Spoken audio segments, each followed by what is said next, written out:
नमस्कार, मैं संतोष sir psychology channel पर सभी का तहे दिल से अभिनंदन और स्वागत करता हूं।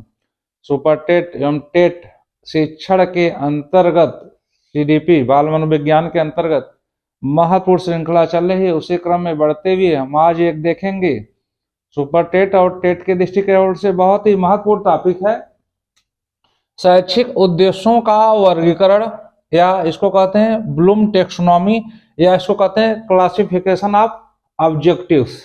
इसको दिया था बेंजामिन सैमुअल ब्लूम महोदय ने। ठीक है, तो बेंजामिन ब्लूम के नाम से जाना जाता है। यह अमेरिका के शैक्षिक मनोवैज्ञानिक थे। देखिए भाई, शिक्षण, पिछले क्लास में हम लोगों ने शिक्षण पढ़ा, शिक्षण के प्रकार पढ़ा था। तो शिक्षण के प्रकार में एक प्रकार था शिक्षण उद्देश्यों के आधार पर। तो शिक्षण उद्देश्यों के आधार पर उसको 3 भागों में विभाजित किया गया था। ठीक है, ज्ञानात्मक उद्देश्य, भावात्मक उद्देश्य और क्रियात्मक उद्देश्य। ठीक, तो जब आप टीचिंग करते हैं, जब ट्रेनिंग लेते हैं, तो उस समय उद्देश्य बताए जाते हैं। बिना उद्देश्य के कोई शिक्षण प्रक्रिया प्रभावशाली ढंग से नहीं चल सकती। ठीक है, तो उद्देश्य होने चाहिए। तो इसी को व्यवस्थित रूप से, क्रमबद्ध रूप से करने का श्रेय बेंजामिन ब्लूम तथा उनके साथियों को जाता है समय समय पर, लेकिन मुख्यतः जाना जाता है बेंजामिन ब्लूम के ही नाम से जाना जाता है। तो इसको कहते हैं शैक्षिक उद्देश्यों का वर्गीकरण या ब्लूम टेक्सोनॉमी, या इसको कहते हैं वर्गीकरण या कहते हैं वर्गीकी। ठीक, कहाँ के मनोवैज्ञानिक थे? अमेरिका के। ब्लूम टेक्सोनॉमी शिक्षण के अंतर्गत शिक्षण के उद्देश्यों से संबंधित है। इसे क्लासिफिकेशन ऑफ ऑब्जेक्टिव कहते हैं। इसका निर्माण वर्गीकरण, ठीक है, इसका निर्माण जो वर्गीकरण है, वर्गीकरण किया गया education, training and learning process में किया जाता है। इसका वर्गीकरण, इसका निर्माण या वर्गीकी या वर्गीकरण का प्रयोग कहाँ किया जाता है? Education, training and learning process में किया जाता है। ठीक है, जब एजुकेशन करते हैं, बीएड बीटीसी करते हैं, तो उसमें क्या होता है? प्रशिक्षण होता है, सिखाया जाता है।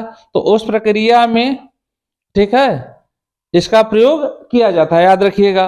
ब्लूम के वर्गीकी में उच्च स्तर को प्रभावशाली ढंग से प्राप्त नहीं किया जा सकता अगर निचले स्तर को ठीक से प्राप्त नहीं किया है। तो देखिए भाई, जो भी इन्होंने उद्देश्य बताए हैं, निम्न से उच्च स्तर पे बच्चे में उद्देश्य का निर्माण किया जाता है या उसे प्राप्त करने का शिक्षक टीचिंग की प्रक्रिया में उसे प्राप्त करने के लिए प्रयास करता है। तो इन्होंने कहा कि जब तक निचले उद्देश्य को प्राप्त नहीं किया जा सकता, ठीक है, अगर उच्च उद्देश्य प्राप्त करना है तो पहले निचले उद्देश्य को व्यवस्थित रूप से प्राप्त करना ही पड़ेगा। ठीक, तो ब्लूम ने शिक्षण के उद्देश्यों को कितने भागों में विभाजित किया? तो याद रखिएगा, ठीक है, 3 भागों में विभाजित किया। ज्ञानात्मक उद्देश्य, भावात्मक उद्देश्य और मनोचालक उद्देश्य। यह शिक्षण के उद्देश्यों के आधार पर है। अगर यहीं पे प्रश्न आपका पूछ लेता शिक्षण स्तर के आधार पर, तब क्या हो जाता वहां? ठीक, शिक्षण स्तर के आधार पर तो वो भी 3 प्रकार है, पिछले क्लास में पढ़ाया गया था आप लोग को। ठीक है, स्मृति, बोध और चिंतन स्तर, स्मृति, बोध और चिंतन स्तर। और यहां पर क्या है? उद्देश्यों के आधार पर है। तो इसमें है ज्ञानात्मक, भावात्मक और मनोचालक। ये याद रखिएगा, कभी कभी यहीं से प्रश्न पूछ देता है कि कौन, ठीक है, शैक्षिक उद्देश्य के आधार पर कौन भिन्न है। तो अगर वहीं पे बोधात्मक देगा इस क्रम में तो भिन्न रहेगा। ठीक, तो यहाँ पे उद्देश्यों के आधार पर क्या है? ज्ञानात्मक, भावात्मक और मनोचालक। अब इसको एक एक हम क्रमबद्ध रूप से देखते हैं। ठीक है, अब देखिए, यहां से आपको 1 नंबर सीधे सीधे मिल जाएगा, इसलिए तैयार कर लीजिएगा, अपने मस्तिष्क में बैठा लीजिएगा। तो ज्ञानात्मक उद्देश्य, कॉग्निटिव डोमेन्स, इसको बेंजामिन ब्लूम ने कब दिया था? ठीक है, 1956 में दिया था। कब दिया था? 1956 में दिया था। ठीक है, लर्निंग प्रोसेस के तहत। 1956 में दिया था। अब इसमें कितने बताए, इसमें 6 बताए। देखिए भाई, ये निम्न स्तर है, यह निम्न स्तर है, और इधर बढ़ेंगे तो ये सर्वोच्च स्तर है, या उच्च स्तर कहते हैं इसको, उच्च स्तर है। ठीक है, इन्होंने कहा कि जब इसको हम प्राप्त कर लेंगे तभी उच्च स्तर को प्राप्त कर पाएंगे। तो एक क्रमबद्ध रूप से देखते हैं इसमें। पहला है ज्ञान, ठीक है, जानकारी होना। दूसरा है बोध, समझ होना। फिर अपने जीवन में व्यवहारिक प्रयोग कर सके, अनुप्रयोग। विश्लेषण, ठीक है, अलग अलग कर लेना। संश्लेषण, चीजों को एकत्रित कर लेना। और मूल्यांकन या निष्कर्ष। तो ये ज्ञानात्मक उद्देश्य है। अब इसको क्रम से यहां से प्रश्न आपका पूछ लेता है। ठीक है, तो क्रम से क्या है भाई, ज्ञान, बोध, अनुप्रयोग, विश्लेषण, संश्लेषण, मूल्यांकन। तो इसको याद रखिएगा। ठीक, आगे बढ़ते हैं। फिर 1964 में, ठीक है, ब्लूम महोदय ने करथवाल और मसीहा के साथ भावात्मक उद्देश्य भी निर्धारित किया। तो इसमें भी 6 है। ठीक है, इसमें भी कितने हैं, 6 है। अब यहां पे देख लीजिए क्रमबद्ध रूप से, यहां पर देखिए क्रमबद्ध रूप से आग्रहण, ठीक है, भावना मतलब कि भाव में भर आना। उद्देश्य का मतलब क्या, शिक्षक पढ़ाता क्यों है कि बच्चों को भावना में क्या जाए, भर जाए। ठीक, या वह ग्रहण कर सके। तो यहाँ पे क्या है, पढ़ाने का उद्देश्य क्या है, तो वह ग्रहण कर ले रहे हैं, फिर उसकी अनुक्रिया प्रतिक्रिया कर ले रहे हैं, फिर आकलन या अनुमूल्यन, ठीक है, उसको आकलित करने की उनके अंदर क्षमता आ जा रही है। विचारना या संप्रत्ययीकरण, ठीक है, उनको समझ में आ रहा है। फिर उसको क्या कर रहे हैं, संगठन एवं व्यवस्था, संगठित कर ले रहे हैं। मूल्य प्रणाली या चरित्रकरण, उनके लिए कितना इसका वैल्यू है, या उनके चरित्र के लिए, ठीक है, उसकी समझ कितनी है, तो ये महत्वपूर्ण है। तो अच्छा हो गया, याद रखिएगा इसको, भावात्मक उद्देश्य को।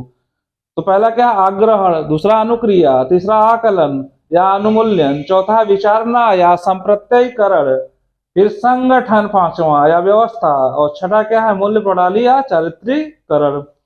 अब जो है तीसरा क्या है भाई, ठीक है, पहला हो गया ज्ञानात्मक, दूसरा भावात्मक, और तीसरा क्या है, मनोचालक, या इसको कहते हैं क्रियात्मक उद्देश्य। ठीक, या इसको कहते हैं साइकोमोटर उद्देश्य। यह क्या होता है, यह तो भावना की बात हो गई। अब यह जो है क्रिया रूप में दिखाई देनी चाहिए, मन मस्तिष्क में, या ठीक है उसके व्यवहार में। तो अब यह क्या है, अब इसमें देखिए मुख्यतः 5 है। प्रत्यक्षीकरण, प्रत्यक्ष रूप, व्यवस्था दूसरा, तीसरा है निर्देशात्मक क्रिया, ठीक है, बच्चों को क्या किया जाता है, निर्देश दिया जाता है कि वह क्रिया करें। फिर कार्यप्रणाली या क्रिया विधि, क्रिया किस क्रिया विधि को अपनाते हैं। और जटिल प्रत्यक्ष अनुक्रिया, जटिल प्रत्यक्ष अनुक्रिया, ये 5 है भाई। ठीक है, तो ये 5 याद रखिएगा। ठीक, तो फिर क्या है, अब देख लीजिए। फिर यहां से प्रश्न आपका आएगा, शैक्षिक उद्देश्यों या वर्गीकरण या वर्गीकी किसने दिया था, तो बेंजामिन ब्लूम महोदय ने। ठीक है, अमेरिका के शैक्षिक मनोवैज्ञानिक थे। ब्लूम टैक्सोनॉमी के नाम से भी जाना जाता है। 1956 में इसका प्रारंभ किया गया था। तो कहाँ प्रयोग किया जाता है, education training and learning process के अंतर्गत किया जाता है। कितने उद्देश्य बताए थे, 3 बताए थे, ज्ञानात्मक, भावात्मक और क्रियात्मक, या उसको कहते हैं मनोचालक। ज्ञानात्मक में कितने थे, तो 6, ज्ञान, बोध, प्रयोग, विश्लेषण, संश्लेषण और मूल्यांकन। एक क्रमबद्ध रूप से है। किस रूप से है, तो आप क्रमबद्ध रूप से, तो क्रमबद्ध रूप से आपको पता होना चाहिए। भावात्मक में कितने बताए थे, 6, आग्रहण, अनुक्रिया, आकलन, ठीक है, संप्रत्ययीकरण या विचारना, संगठन या व्यवस्था, मूल्यांकन प्रणाली या चारित्रीकरण। मनोचालक या साइकोमोटर में कितने बताए थे, तो 5, प्रत्यक्षीकरण, व्यवस्था, निर्देशात्मक क्रिया, कार्यप्रणाली या क्रिया विधि। फिर 5वां क्या है, जटिल प्रत्यक्ष अनुक्रिया। तो यहां से आपको 1 नंबर मिल जाएगा, चाहे टेट दीजिए चाहे सुपर टेट में भी आ सकता है, शिक्षण के अंतर्गत चल रहा था।